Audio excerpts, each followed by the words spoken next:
നമസ്കാരം. ഞാൻ ആൻഡപ്പൻ, ഈ വീടിന്റെ ഗൃഹനാഥൻ. ആൻഡപ്പൻ എന്ന പേര് പോലെ തന്നെയാണ് എന്റെയും അവസ്ഥ.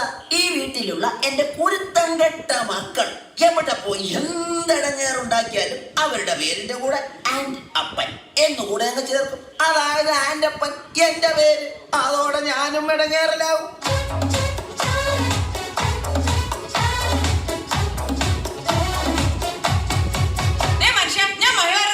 ഷോയ്ക്ക് വേണ്ടി പാട്ട് പ്രാക്ടീസ് ചെയ്തോണ്ടിരുന്നപ്പം നിങ്ങൾ എന്തിനാ വീടിന്റെ പുറത്തിറങ്ങി നിന്നത്? ഞാൻ പുറത്തിറങ്ങി നിന്നില്ലെങ്കിലേ നാട്ടുകാരി വിചാരിക്കും ഞാൻ നിന്നെ പിടിച്ച് തല്ലിയിട്ട് നീ കിടന്ന് കരയുകയാണെന്ന്. ഓ, നിങ്ങളെ ഇന്ന് ഞാൻ പാട്ട് മാത്രമല്ല, ഭരതനാട്യം, മോഹിനിയാട്ടം, കുച്ചിപ്പുടി, കഥകളി, ഓട്ടംതുള്ളൽ, മോണോ ആക്ട്, ഇതിനൊക്കെ ഞാൻ പ്രാക്ടീസ് ചെയ്യുന്നുണ്ട്, അറിയാമോ? ഇതാണ് ആൻഡപ്പന്റെ ഭാര്യ റോസിക്കുട്ടി. റിയാലിറ്റി ഷോയിൽ പങ്കെടുത്ത് താരമാകാൻ അരയും തലയും മുറുക്കി ഒരുങ്ങിയിരിക്കുകയാണ് ഇവർ.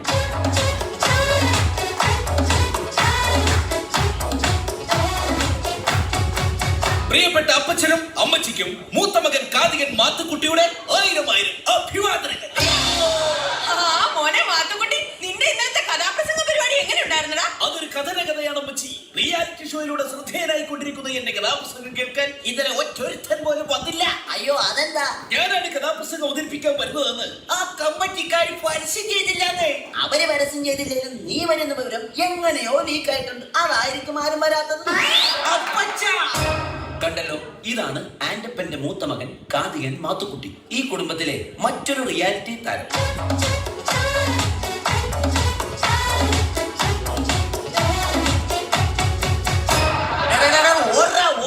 എന്റെ കൺമുമ്പ് കണ്ടുപോരുത് അവന്റെ ഒരു ഒടുക്കത്തെ സിനിമാറ്റിക് ഡാൻസ്. എന്താ അപ്പ ചെയ്ത്? അല്ല, അവൻ എന്നെ ചെയ്തിട്ടാ? ഇന്ന് രാവിലെ ഞാൻ കുളിക്കാൻ കയറിയ നേരത്തെ ഇവൻ ഫയർ ഡാൻസിന്റെ റിഹേഴ്സൽ ആണെന്ന് പറഞ്ഞ് മണ്ണെണ്ണ വായിലെടുത്തിട്ട് തീ ഊതി. ഞാൻ അലക്കിട്ട എന്റെ ആകെ കൂടെയുള്ള 2 മുണ്ടവൻ കത്തിച്ചു കളഞ്ഞ്. അറിയാമോ നിനക്ക്? അപ്പൊ നിങ്ങൾ ഇപ്പൊ കൊടുത്തിരിക്കുന്നു?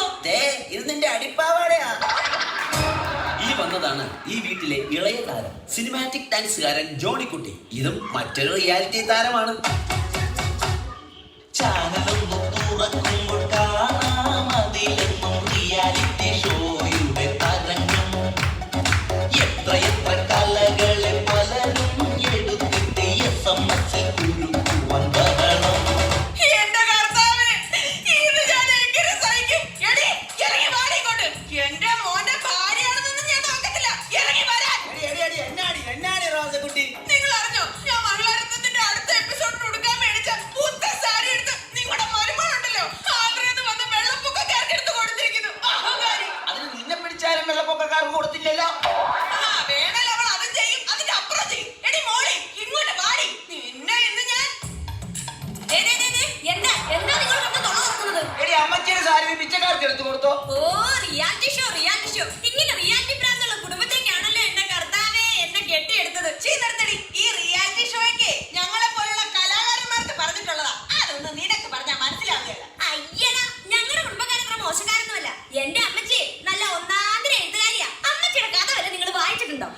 പിന്നെ അതിപ്പോ എന്നെ വായിക്കാനാ? നിന്റെ തള്ളയുടെ കഥ നാട്ടി മൊത്തം പാട്ടല്ലേ? എന്താ പറഞ്ഞത്? നീ പോടി അവിടുന്ന്. എന്നെ പറഞ്ഞാലുണ്ടല്ലോ. നിന്നെ പറഞ്ഞാ നീ എന്ത് ചെയ്യും? നിങ്ങളിങ്ങ് വാ. കുറെ നാളായി നിന്നെ സഹിക്കാൻ തുടങ്ങിയിട്ട്. നിങ്ങൾ പോന്നല്ലേ. വെള്ളമെടുക്കും മരുമോളെ, കുശുമെടുക്കണ കെട്ടിയോളെ, മനുഷ്യന് തലക്ക് വെളിവ് തന്നൂടെ. നേരം വെളുക്കുമ്പോ രണ്ടാളും ഒരു വിളിച്ചുകൊണ്ട അഭ്യാസം. രണ്ടാളും കൂടി നല്ല കുടുംബം കൊളന്നോണ്ട്. പെണ്ണുങ്ങൾക്കുള്ളൊരു നാക്കും വലുതുവന്നൊരു വാക്കും. എത്ര കുടുംബം കലക്കി നാട്ടി. പെണ്ണുങ്ങളെ നിങ്ങൾ ഇങ്ങനെയായാലോ തട്ടം.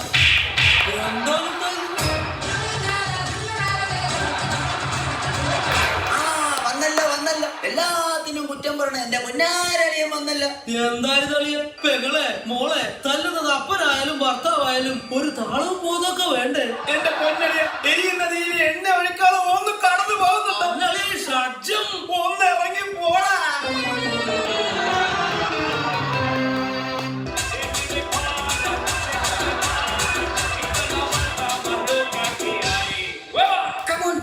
റിയാലിറ്റി ഷോയിലെ സൂപ്പർ താരമായ എന്റെ കൂടെ ഡാൻസ് പഠിക്കാൻ പറ്റിയത് നിങ്ങളുടെ ജീവിതത്തിലെ ഒരു ഭാഗ്യം മാത്രമായിട്ട് കരുതിയാൽ മതി. ആദ്യമായി നമുക്ക് പുതിയ സ്റ്റെപ്പ് പഠിക്കാം. 3, 4.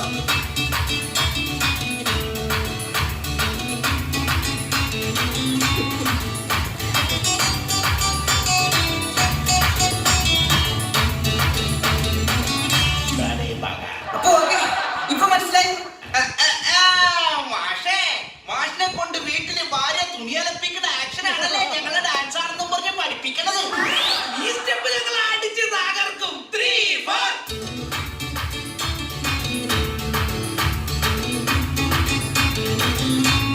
നിർത്തടാ, ഇതെന്നാ കോപ്രാവൊക്കെയാണ് ഈ കാണിക്കുന്നത്. അപ്പാ, ഇത് ഞങ്ങളുടെ പുതിയ സ്റ്റെപ്പാണ്. കോപ്പാണ്. എടാ, ഈ റിയാലിറ്റി ഷോയുടെ കാര്യം പറഞ്ഞ് ചുമ്മാ കോപ്രായം കാട്ടി നടക്കാതെ വല്ല പണിക്ക് പോടാ.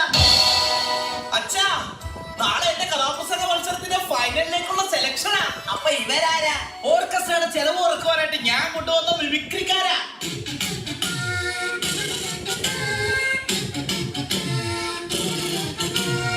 എടാ മാത്തുക്കുട്ടി, നിന്റെ കഥ ഇതുവരെ അമ്മച്ചി കേട്ടില്ലല്ലോടാ. നിങ്ങൾക്ക് വേണ്ടി കഥയുടെ ഒരു ചെറിയ ഭാഗം ഞാനിവിടെ അവതരിപ്പിക്കുകയാണ്. Correct music. അതാ കിഴക്കേ ചക്രവാളത്തിൽ പ്രഭാതം പൊട്ടിവിടർന്നു.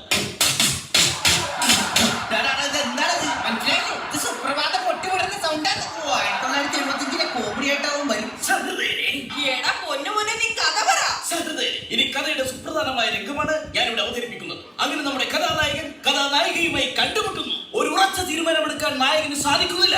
നായകന്റെ കൂടെ പോകണോ അതോ തിരിച്ചു വീട്ടിലേക്ക് പോകണോ എന്നൊരു തീരുമാനമെടുക്കാൻ നമ്മുടെ നായകന് കഴിയുന്നില്ല. നായകന്റെ കൂടെ പോകണോ അതോ വീട്ടിലേക്ക് പോകണോ? വീട്ടിലേക്ക് പോകണോ അതോ നായകന്റെ കൂടെ പോകണോ? നായകന്റെ മനസ്സ് വീണ്ടും അങ്കമാലിയിലായി. അങ്കലാപ്പിലായി. അവൻ ചിന്തിക്കുകയാണ്, നായികയെ കൂട്ടി വീട്ടിലേക്ക് പോകണോ അതോ ഒറ്റയ്ക്ക് പോകണോ? നായികയെ കൂട്ടി വീട്ടിലേക്ക് പോകണോ അതോ ഒറ്റയ്ക്ക് പോകണോ? അങ്ങനെ പ്രതിസന്ധിയിലായ നായകൻ ദുഃഖഭാരത്താൽ പുഴയിലേക്ക് എടുത്തൊരു ഒറ്റ ചാട്ടം. സഹൃദയരെ, വെള്ളത്തിൽ നിന്നും ഇങ്ങനെ മുങ്ങിപ്പൊങ്ങിക്കൊണ്ട് അവൻ കരയിൽ നിൽക്കുന്ന നായികയെ നോക്കി പറഞ്ഞു. ഇട വെള്ളത്തിൽ നിന്ന് പൊങ്ങി വന്നവൻ കരയിൽ നിൽക്കുന്ന നായികയെ നോക്കി പറഞ്ഞു. നായികയെ നോക്കി പറഞ്ഞു, ഒന്ന് ഇറങ്ങി പോടാ. ഇവർ പങ്കെടുത്ത റിയാലിറ്റി ഷോയിലെ ഒരു കടുത്ത മത്സരത്തിന് ശേഷം അപ്പാ, ഓടി വാന്നേ. എന്നതാ മക്കളുടെ കാര്യം? എന്റെ പൊന്നപ്പ, റിയാലിറ്റി ഷോയിലെ എല്ലാ ഐറ്റത്തിലും ഞങ്ങൾ എല്ലാവരും ഫൈനലിലെത്തി. ദേ മനുഷ്യൻ കേട്ടോ, ഞങ്ങൾ എല്ലാരും ഫൈനലിൽ എത്തിയത്. അപ്പൊ നമുക്ക് എല്ലാവർക്കും ഫ്ലാറ്റ് കിട്ടുമോ? ജയിച്ചു കഴിഞ്ഞാൽ ഓരോരുത്തർക്കും ഓരോ ഫ്ലാറ്റ്. ഫൈനലിൽ എത്തിയിട്ട് എന്നാ കാര്യം? ജയിക്കണമെങ്കിൽ SMS കിട്ടണമല്ലോ. അതിനുള്ള വഴി ഞങ്ങൾ കണ്ടിട്ടുണ്ടല്ലോ. അതെന്താണ് ആ വഴിയൊന്ന് പറഞ്ഞു തന്നാട്ടെ. അടിച്ചോടിക്കണ അപ്പച്ചന്റെ കയ്യും കാലും.